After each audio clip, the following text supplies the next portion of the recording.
Annyeong à tous, j'espère que vous allez bien, que vous soyez en Corée ou de l'autre côté du globe. C'est la première fois que je fais une vidéo comme ça, seul devant la caméra. Tu te fous de ma gueule?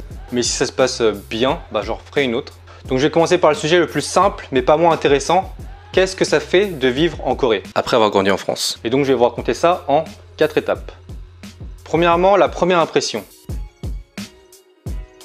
Qu'est-ce que ça fait la première fois? Parce que certes, mes parents sont coréens, mais j'ai grandi et j'ai vécu toute ma vie en France. Du coup, je connaissais absolument rien à la Corée. Je connaissais pas du tout la K-pop, je parlais pas très bien coréen. En gros, toutes mes expériences en Corée se résumaient à y aller en été pour aller voir mes grands-parents et genre passer mon temps dans des cybercafés, aussi appelés PC Bang. Mais une fois plus grand, j'ai commencé à me balader seul en Corée, sortir, enfin, à vivre la vie d'adulte quoi. 22 ans célibataire, libre comme l'air et grand master flash des... Et ce qui m'a charmé direct, c'est tout ce côté un peu dynamique, genre ce bling bling. Genre t'as de la musique partout dans la rue, t'as des bars sur 10 étages, t'as des lumières partout. Surtout à l'époque, c'était à 5 ans, genre à Sinchon. Je crois maintenant que c'est un peu mort. Bref, tout est également rapide et pratique. Genre t'as un convenience store à 100 mètres de toi, peu importe où t'es à Séoul, vraiment. Et là-bas tu peux acheter à peu près tout ce qui est au moins nécessaire, genre bouffe, carte de transport, lime à ongles. Tu peux même y envoyer des colis. D'ailleurs là-bas, tu peux commander des trucs sur internet et recevoir ta livraison le jour même. Il y a aussi du réseau et internet partout, mais ça les gens le savent un peu déjà je crois. J'aimerais la France toute ma vie, c'est là où j'ai grandi. Mais genre étant plus jeune, j'étais plus attiré par ce côté dynamique et genre cette impression que ce pays évolue en fait constamment. C'est pour ça que j'ai décidé de m'y installer. Numéro 2, s'installer. Superbe transition. Donc fin 2014, je décide de venir m'installer à Séoul. Et moi je pensais que ça y est, avec ma bonne tête de coréen, je pouvais vraiment passer pour un coréen crème. Little did I know. Déjà mon niveau de coréen, pour faire simple, il y avait des étrangers qui parlaient mieux que moi.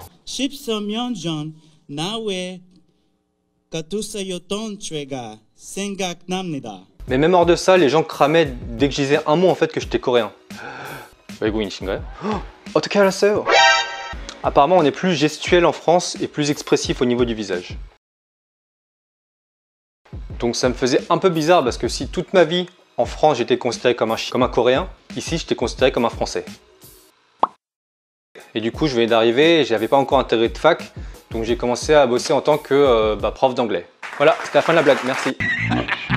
Plus sérieusement, ici c'est pas comme en France où tout le monde parle anglais mais avec un accent un peu nul. C'est genre soit t'es archi nul, genre tu confonds kitchen et chicken, soit t'es archi balèze parce que ta mère te prépare pour Stanford depuis ta naissance.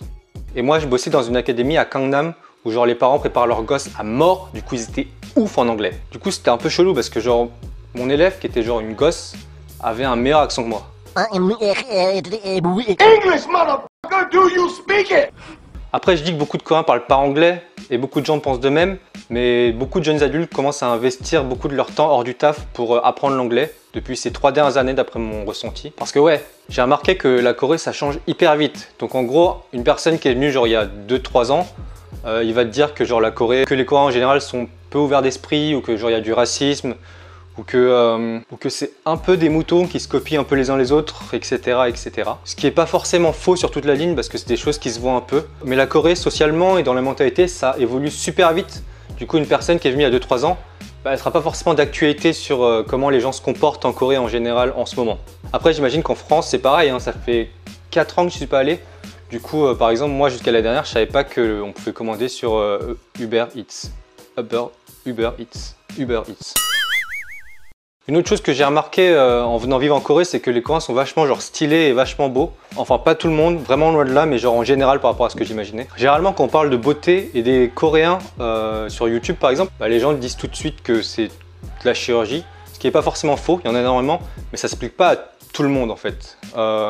C'est-à-dire qu'ils prennent aussi énormément soin d'eux, genre quasi tout le monde va à la salle de sport ou genre fait un sport intensif. Enfin, c'est énormément d'efforts en fait. Après, quand on dit que c'est en partie dû à une pression sociale qui juge sur l'apparence, je suis assez d'accord. Mais bon, la beauté c'est subjectif et moi je trouve que les Coréens en fait sont stylés parce qu'ils s'habillent bien en fait. C'est genre archi propre. Moi je pensais que vu que je viens de Paris que j'avais bien de l'avance mais pas du tout. Après ils s'habillent tous un peu pareil et ils suivent tous la mode. Tu peux trouver pas mal de trucs de fringues pas chères en fait, surtout pour les filles dans plein de boutiques à Séoul. Du coup même si les modes changent tout le temps, c'est pas grave parce qu'ils s'adaptent souvent et les Coréens adorent genre dépenser de la thune et genre acheter des trucs, tu vois, consommer en général. Au bout genre de 2-3 ans, bah, j'ai commencé à trouver pas mal de trucs à critiquer par rapport à la Corée, genre de plus en plus. Alors que pour moi de base quand j'étais venu, genre c'était le paradis, genre c'était fun, dynamique, pratique. Je pense que tous ceux qui ont vécu en Corée au moins 2-3 ans ont ressenti ce malaise à un moment ou à un autre. Enfin, dans tous ceux que je connais en tout cas. Déjà, tu commences à remarquer quelques trucs un peu dérangeants. Genre par exemple, bah, c'est un détail, mais genre qu'ils emballent et qu'ils gaspillent en emballant justement tous leurs fruits de plastique. Que genre parfois dans la rue, genre t'as des remontées d'odeurs de poubelles un peu bizarres. Et aussi bah, que l'air est archi pollué. Genre il y a le sable jaune qui est d'ailleurs une sorte de vent avec plein de matériaux et de poussières qui sont très mauvais pour la santé, qui vient vers la Chine en fait. C'est pour ça qu'on a suggéré le coronavirus dès le début, on portait déjà des masques. Bref, à part ces trucs qui sont des petits détails, ce qui me dérangeait le plus c'était forcément genre les différences de valeurs et de mentalité. Genre les Coréens ils ont des opinions différentes, comme tout le monde quoi. Sauf que c'est un peu, on dirait, mal vu d'avoir une opinion trop différente de l'opinion publique. Du coup j'ai l'impression que les gens essaient de se jauger et de genre se lire entre eux pour savoir pour estimer à combien ils peuvent exprimer leur opinion. Il y a un mot pour ça là, mais il n'y a pas en français je crois. Une autre chose qui me donnait le mal du pays, c'est les Kondé. Les boomers. Ok, boomer. En gros, c'est genre des gens de plus de 40 ans généralement, parfois seulement plus de 30 ans, qui dès qu'ils savent qu'ils sont beaucoup plus vieux que toi, bah se croient tout permis avec toi. Et si tu les écoutes pas, ou que tu veux pas jouer ce jeu de hiérarchie avec eux, ça les offusque de ouf.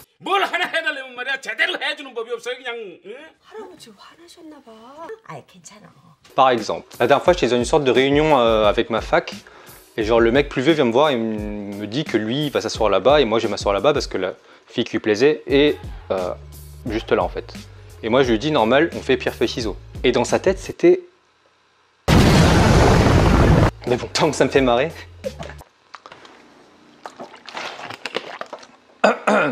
Bref, du coup j'étais dans ce pays qui me plaisait trop et où je comptais rester en fait. Et il y avait trop de trucs qui me dérangeaient de plus en plus en fait, et ça m'embêtait pas mal parce que j'étais vraiment venu pour rester. Et du coup je savais pas comment faire pour remédier à ça. Et la réponse était super simple, c'est un peu faire comme partout, s'adapter. Ok, éveil, ça fait un peu nounou pour bébé. Ça fait un peu bizarre de dire éveil parce que c'est comme si d'un coup j'avais tout compris à la Corée, Mais j'essaie de comprendre la société en profondeur, d'apprendre leurs valeurs et surtout pour ça de m'entourer des Coréens en fait et de créer des vrais liens et du coup d'apprendre le coréen. Tout ça on va dire c'est pour être moins dans le jugement et être plus dans le positif. Du coup là en ce moment je suis à l'étape où j'essaie d'apprendre et de comprendre par exemple pourquoi les vieux agissent ainsi, fomenter un peu à l'histoire sociale de la Corée j'imagine. Et comment aussi les gens essaient de changer ou changent en ce moment. Et du coup j'ai envie d'en savoir plus à chaque fois. Et la Corée c'est toujours fun, bling bling et pratique. Et il y a plein de trucs à explorer que j'ai pas encore exploré. Un peu comme partout du coup ça me donne envie d'y rester. Et en ce moment je kiffe de ouf. Parce que c'est pas au pays de me ressembler, c'est à moi de ressembler à ce pays. Et si les opinions des gens se ressemblent, je peux apporter l'opinion qui me ressemble. Je vais terminer sur ça. Du coup abonne-toi à ma chaîne si c'est pas déjà fait. Et laisse un pouce bleu et commente si tu veux continuer à avoir ce genre de format parce que j'ai énormément d'anecdotes et de choses à dire perso et par contre j'ai pas de fin donc